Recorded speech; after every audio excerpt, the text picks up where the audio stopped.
بالله من الشيطان الرجيم بسم الله الرحمن الرحيم ويسألونك عن الروح قل الروح من أمر ربي وما أوتيتم من العلم إلا قليلا وَلَئِن شِئْنَا لَنَذْهَبَنَّ بِالَّذِي أَوْحَيْنَا إِلَيْكَ ثُمَّ لَا تَجِدُ لَكَ بِهِ عَلَيْنَا وَكِيلًا إِلَّا رَحْمَةً مِّن رَّبِّكَ إِنَّ فَضْلَهُ كَانَ عَلَيْكَ كَبِيرًا قل لئن اجتمعت الإنس والجن على أن يأتوا بمثل هذا القرآن لا يأتون بمثله ولو كان بعضهم لبعض ظهيرا ولقد صرفنا للناس في هذا القرآن من كل مثل فأبى أكثر الناس إلا كفورا وقالوا لن نؤمن لك حتى تفجر لنا من الأرض ينبوعا أو تكون لك جنة من نخيل وعنب فتفجر الأنهار خلالها تفجيرا أو تسقط السماء كما زعمت علينا كسفا أو تأتي بالله والملائكة قبيلا أو يكون لك بيت من زخرف أو ترقى في السماء ولن نؤمن لرقيك حتى تنزل علينا كتابا نقرأه قل سبحان ربي هل كنت إلا بشرا رسولا میرا عزیزو پیارو بزرگو اللہ کے رسول پر ایمان رکھنے والے میرے دین عظیم بھائیو، یہ 9 آیتیں جن کی تلاوت ابھی آپ حضرات کے سامنے کی گئی سورہ بنی اسرائیل کا 10واں رکوع ہے 9 آیتوں پر مشتمل۔ آیت نمبر 85، 86، 87، 89، 90، 91، 92 اور 93، یوں ٹوٹل جو ہے 9 آیتیں ہیں جن کی تلاوت کی گئی۔ صحیح بخاری اور صحیح مسلم میں حضرت عبداللہ ابن مسعود رضی اللہ عنہ سے روایت ہے کہ کچھ یہودیوں نے حضرت صلی اللہ علیہ وسلم کا امتحان لینے کے لیے یہ سوال کیا تھا کہ روح کی حقیقت کیا ہے۔ اس کے جواب میں یہ آیت نازل ہوئی ہے اور جواب میں اتنی ہی بات بیان فرمائی گئی ہے جو انسان کی سمجھ میں آ سکتی ہے، اور وہ یہ کہ روح کی پیدائش براہ راست اللہ تعالیٰ کے حکم سے ہوئی ہے۔ انسان کے جسم اور دوسری مخلوقات میں تو یہ بات مشاہدے میں آ جاتی ہے کہ ان کی پیدائش میں کچھ ظاہری اسباب کا دخل ہوتا ہے، مثلا نر اور مادہ کے ملاپ سے بچہ پیدا ہوتا ہے، لیکن روح ایسی چیز ہے جس کی تخلیق کا کوئی عمل انسان کے مشاہدے میں نہیں آتا، یہ براہ راست اللہ تعالیٰ کے حکم سے وجود میں آتی ہے۔ اس سے زیادہ روح کی حقیقت کو سمجھنا انسانی عقل کے بس میں نہیں ہے، اس لیے یہ فرما دیا گیا ہے کہ تمہیں بہت تھوڑا علم عطا کیا گیا ہے اور بہت سی چیزیں ہیں جو تمہاری سمجھ سے باہر ہیں۔ وَيَسْأَلُونَكَ عَنِ الرُّوحِ قُلِ الرُّوحُ مِنْ أَمْرِ رَبِّي وَمَا أُوتِيتُم مِّنَ الْعِلْمِ إِلَّا قَلِيلًا۔ اللہ سبحانہ و تعالیٰ فرماتے ہیں، اور اے پیغمبر صلی اللہ علیہ وسلم، یہ لوگ تم سے روح کے بارے میں پوچھتے ہیں، اے نبی جی، پیارے نبی جی، کہہ دو کہ روح میرے پروردگار کے حکم سے بنی ہے اور تمہیں جو علم دیا گیا ہے وہ بہت تھوڑا ہی سا علم ہے۔ وَلَئِن شِئْنَا لَنَذْهَبَنَّ بِالَّذِي أَوْحَيْنَا إِلَيْكَ ثُمَّ لَا تَجِدُ لَكَ بِهِ عَلَيْنَا وَكِيلًا إِلَّا رَحْمَةً مِّن رَّبِّكَ إِنَّ فَضْلَهُ كَانَ عَلَيْكَ كَبِيرًا۔ اور اگر ہم چاہیں تو جو کچھ وحی ہم نے تمہارے پاس بھیجی ہے وہ ساری واپس لے جائیں، پھر تم اسے واپس لانے کے لیے ہمارے مقابلے میں کوئی مددگار بھی نہ پاؤ۔ لیکن یہ تو تمہارے رب کی طرف سے ایک رحمت ہے کہ وحی کا سلسلہ جاری ہے۔ حقیقت یہ ہے کہ تمہارے رب کی طرف سے تم پر جو فضل ہو رہا ہے بڑا عظیم ہے۔ اللہ سبحانہ و تعالیٰ نے بڑا فضل فرمایا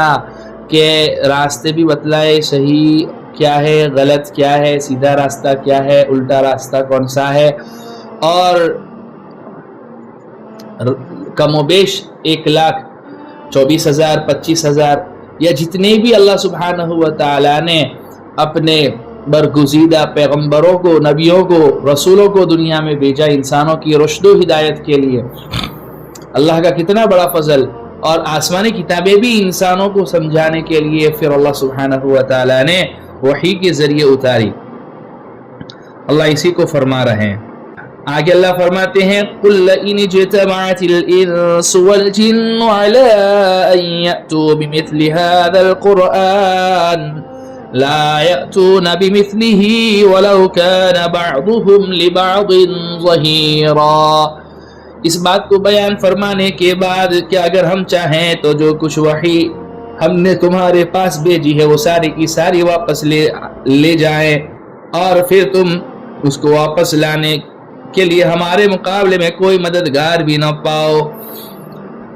اس کو بیان کرنے کے بعد اللہ فرماتے ہیں نبی جی کہہ دو کہ اگر تمام انسان اور جنات اس کام پر اکٹھے بھی ہو جائیں، اس قرآن جیسا کلام بنا کر لے آئیں، تب بھی وہ اس جیسا نہیں لا سکیں گے، چاہے وہ ایک دوسرے کی کتنی مدد کر لیں۔ ساری مخلوقات، ساری انسان، سارے جنات اور ساری اور جتنے بھی مخلوقات ہے سب آپس میں مل جائیں، ایک دوسرے کی مدد کرنے لگیں، لیکن اس جیسا قرآن نہیں لا سکتے۔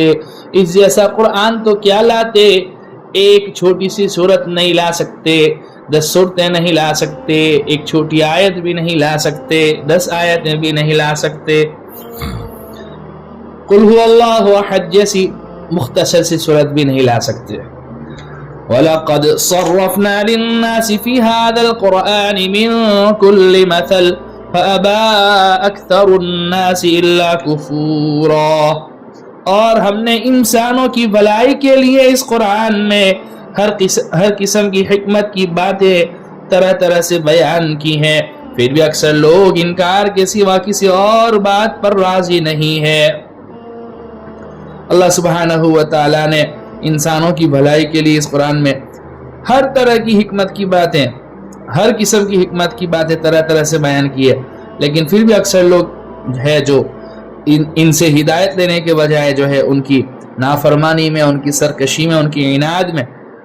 ان کی ضد میں ان کا اضافہ ہو رہا ہے اور وہ نافرمان ہوتے جا رہے ہیں۔ وَقَالُوا لَن نُؤْمِنَ لَكَ حَتَّى تَفْجُرَ لَنَا مِنَ الْأَرْضِ يَنبُوعًا،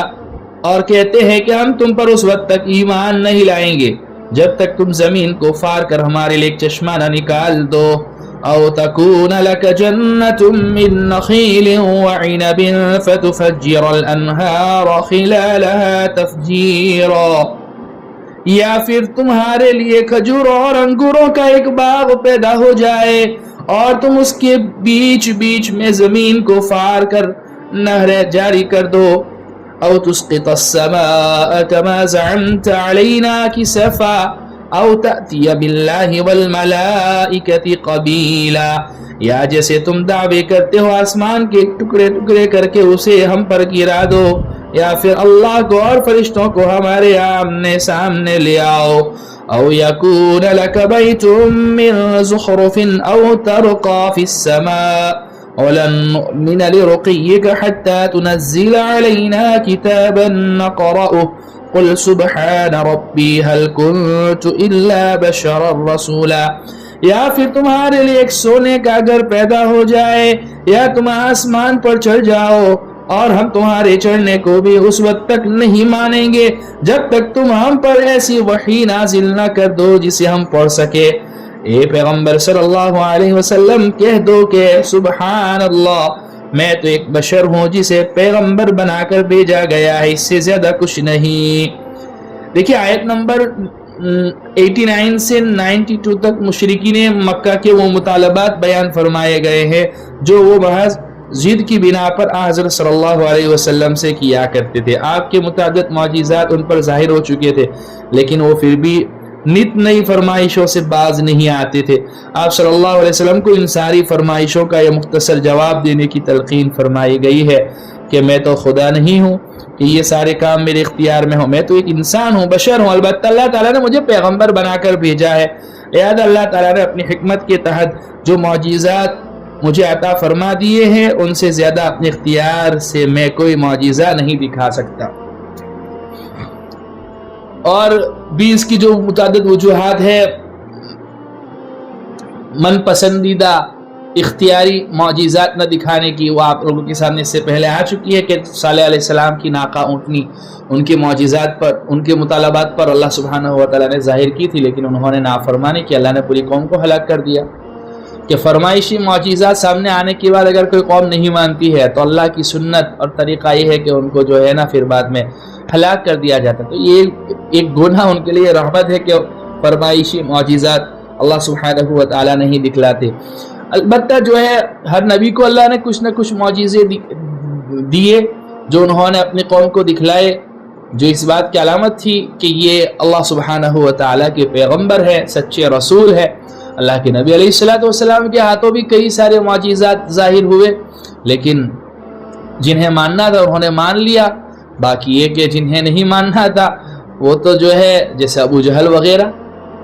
کنکریوں نے کلمہ پڑھ لیا پھر بھی جو ہے کنکریوں نے گواہی دے دی آپ علیہ السلام کے نبی ہونے کی, پھر بھی نہیں مانے. اللہ اکبر اللہ اکبر. تو اللہ سبحانہ و تعالیٰ نے ان تمام چیزوں کا جو ہے نا آیت نمبر 89 سے لے کر 92 میں جو ہے نا ان تمام چیزوں کا جواب دیا ہے. اور اخیر میں اللہ نے فرمایا ہے کہ یہ نبی جی کہہ دو کہ سبحان اللہ, اللہ عیب سے پاک ہے, میں تو ایک بشر ہوں جسے پیغمبر بنا کر بھیجا گیا, اس سے زیادہ کچھ نہیں. میں خدا تھوڑی ہوں, اللہ کے اختیار میں ساری چیزیں ہوتی ہے. میں تو ایک بشر ہوں, ایک نبی ہوں جو تمہارے درمیان بھیجا گیا ہوں اور یہ وحی اللہ سبحانہ و تعالیٰ کی طرف سے میری اوپر آ رہی ہے. بہرحال یہ جو ہے سورہ بنی اسرائیل کا جو ہے 10واں رکوع تھا, 9 آیتوں پر مشتمل, جس کی تفسیر خلاصہ نچوڑ